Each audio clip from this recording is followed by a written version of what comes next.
Hello বন্ধুরা, সুজাতার ঘর সংসার চ্যানেল থেকে আমি সুজাতা। তো দেখো বন্ধুরা, আমি আজকে কি ব্রেকফাস্ট বানিয়েছি খাবো বলে। পাস্তা।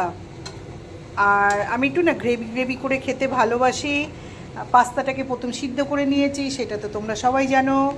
আর তেলের মধ্যে দিয়েছি একটু পেঁয়াজ, একটা বড় দেখে পেঁয়াজ, একটু কাঁচা লঙ্কা, আর দিয়েছি 2 রকম সস। চিলি সস দিয়েছি, টমেটো সস দিয়েছি। আর একটা জিনিস তোমাদেরকে দেখাই।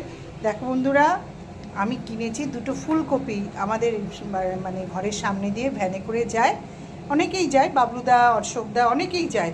তা আজকে বাবলুদা যাচ্ছিল, তা বাবলুদার কাছে দেখলাম বেশ সুন্দর ঝকঝক করছে ফুলকপিগুলো। আর নিয়েছি একটু কুমড়ো। সবজি আরও আছে ফ্রিজে, পটল, ধনেপাতা, কাঁচা লঙ্কা, টমেটো সবই আছে। তো আমি 2টো ফুলকপি কিনলাম। 2টো ফুলকপি নিয়েছে 70 টাকা, 35 টাকা করে।